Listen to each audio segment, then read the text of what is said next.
Here I am with another video of my Apprentice S 15E. Why? Well, obviously, because you just can't have enough videos of an Apprentice S 15E. Actually, this one was driven to me from another improvement I had to make.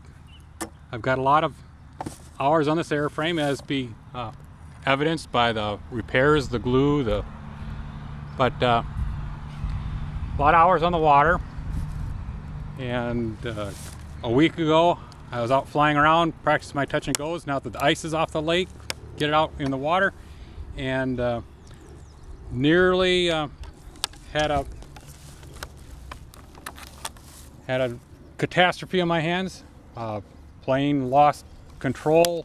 As I regained control, it was later on that I found that what I had was a rudder servo motor that went intermittent. Well, I was able to get it upright, level, immediately set it back on the water, and as I taxied it in, I could see that the rudder was toggling back and forth to full extremes, and was not real well responsive to my transmitter controls.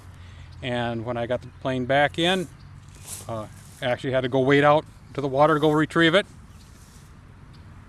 And once I took it apart, turns out the entire cavity here was full of water. It was sprayed full of water, and the receiver was wet. There was water on the ESC, although the receiver and the ESC apparently were fine. But it turns out my rudder servo motor, when I pulled it out, was full of standing water. So my immediate fix was to obviously pull the servo motors out, dry them out. Turned out that the rest of the electronics were all fine. Once the servo motor dried out, that was fine. Let that actually dry out overnight. When I went to reassemble it, put some that silicone clear RTV on all the mating surfaces, put it together, put some RTV in where the lead went. Went to glue this back in. Once I glued it back in, I filled the pockets where the lead wires go in, filled those with RTV. As it turns out, that's a great place for water to get in. Once it drops to the bottom, it follows the wire, that pocket then fills with water, and the potting line of the base of that servo motor body lets water in, and once you get water in there, water's to stay. So as I went through this and thinking I was going to just waterproof my servo motors, I looked at it and found that, there's still opportunity and for water to get in through the outlet shaft, and kind of came to the conclusion, even if I got the servo motors cleaned up and to stay dry, well, there's the receiver, there's the ESC, both will cost a lot of money to replace, and it turned out that regularly when I fly this, it would fill up the water splash. Well, you'd think that plane sold with floats would be designed to handle the water spray. As it turns out, the water that the floats kick up completely covers up the bottom. There's ventilation holes in the bottom, and it just back sprays into the cavity. There's holes going into the battery compartment. The battery compartment fills up with water. My battery was always soaked. The battery connectors, in fact, are corroding because of the water exposure. So I decided, well, now that I got my servo motors fixed up, dried out, and everything back up and running, I was going to try to get water from even getting into the cavity to begin with. First step I did was I had a previous tail section that I lost on a previous crash. I'll probably put a link to that video.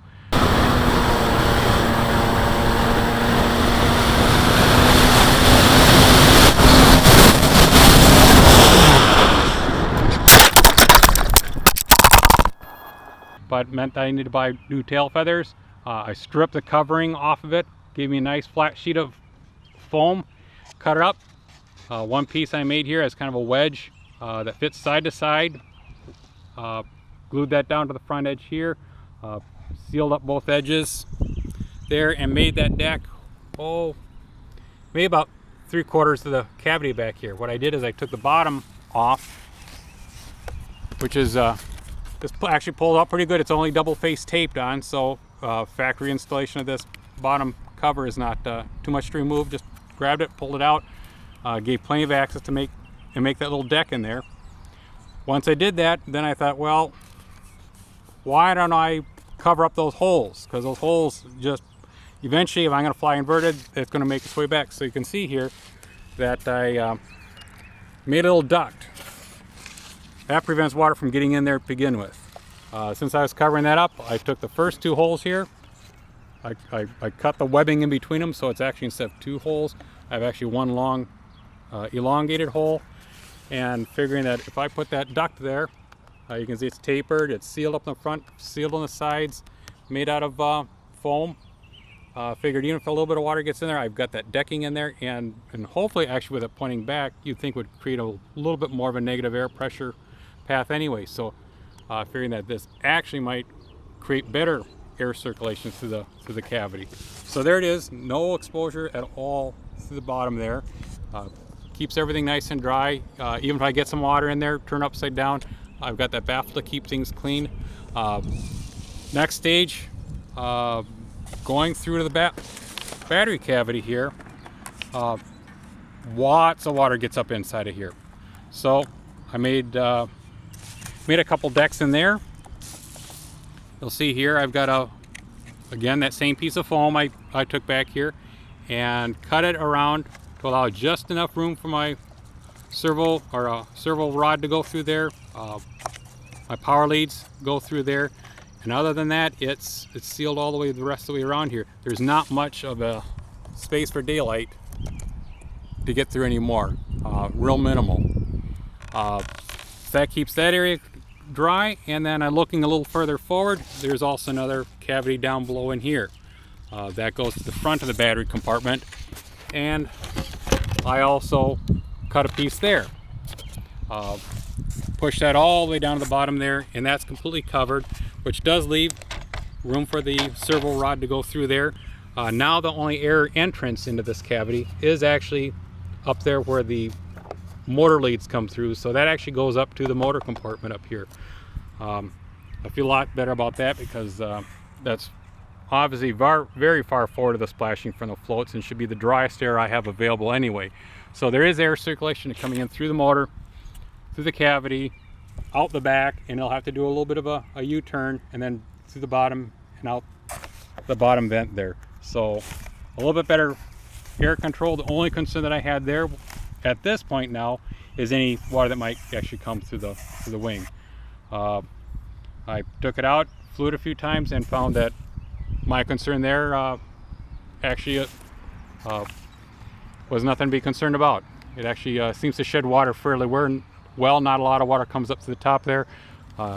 If I do, it might be just evidence that the rubber binders are getting lax and need to be replaced. But you can see I've got some RTV filled up in here. I don't use the original switch here, and that's all been backfilled with RTV as well. So that keeps things really dry. Next step though is that the battery itself still was wide open for a lot of moisture to come in, and number one, I've ended up replacing the battery door because I tried to do this once before and broke my battery door. But what I did is that this battery door is curved to conform to the that profile of the fuselage there. So when you closed it, you'd have a gap. So what I've done is I took a heat gun to my battery door, heated up just enough, and you can see now that that's straight.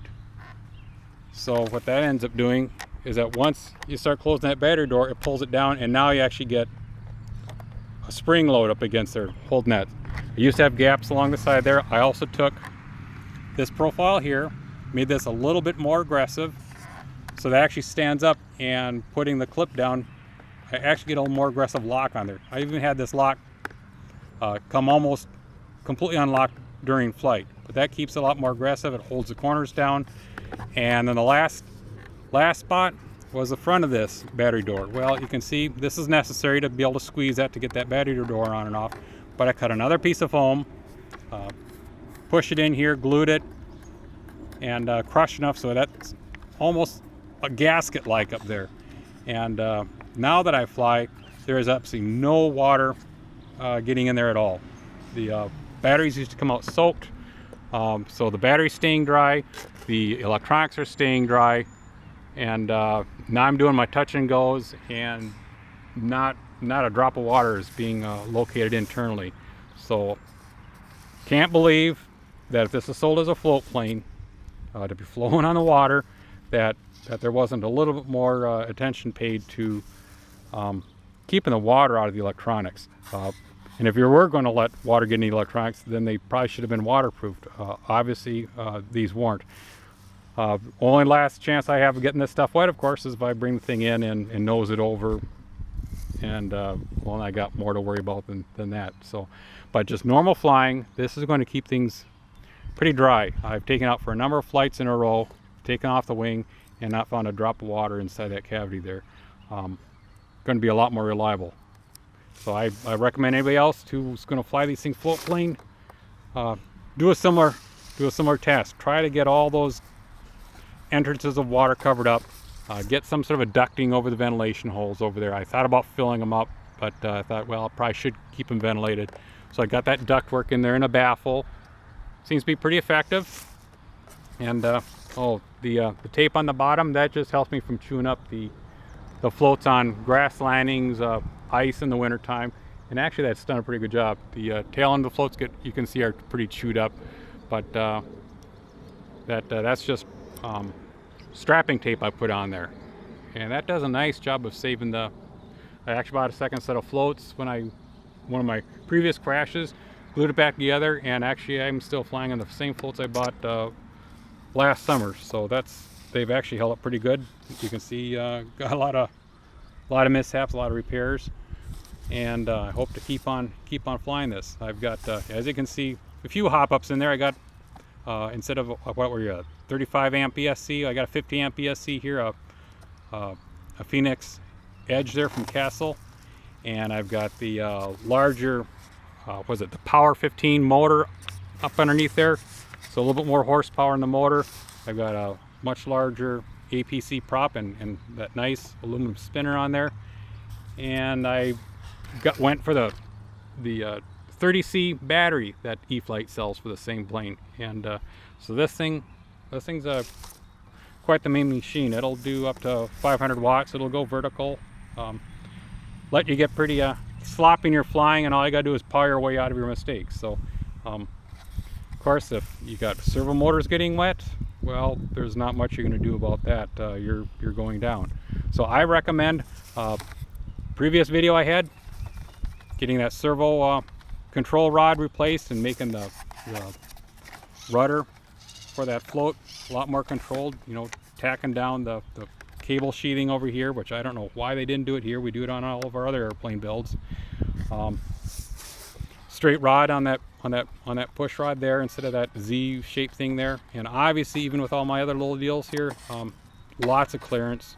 I did not trust that little switch on the electronics there, so I got a regular Dean's connector I made for a disconnect over here, and got a nice ESC over there. You know, even not so much for the power capacity, but a lot less resistance, meaning a lot more energy efficiency of transferring the energy from the battery to that prop.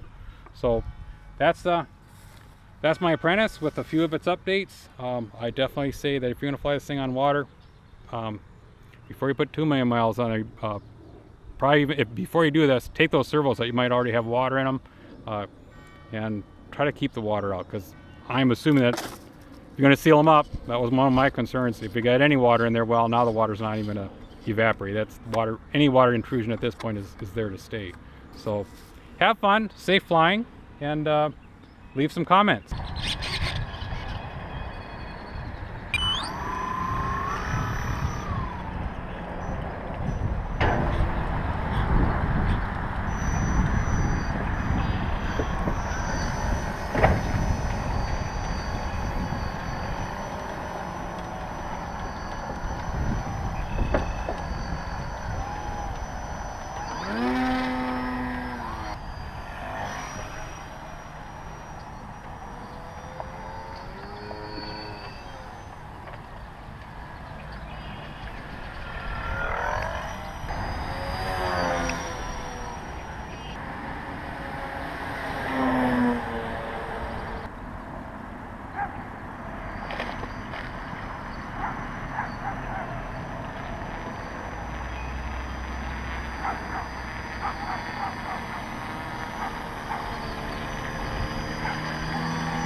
30 seconds.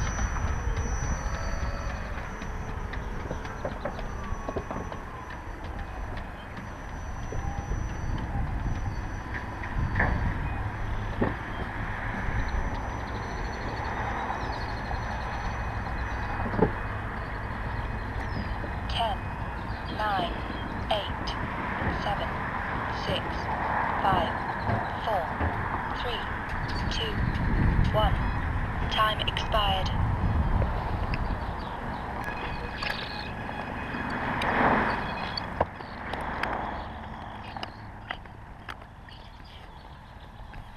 And as promised,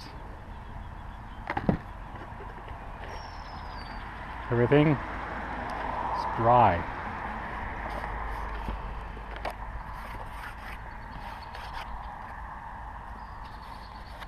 Not a drop of water.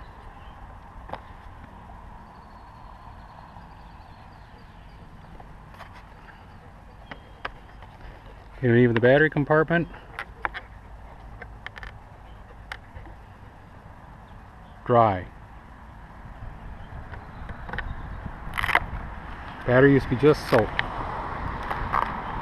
Used to be just drenched. Dry. Now that is safe.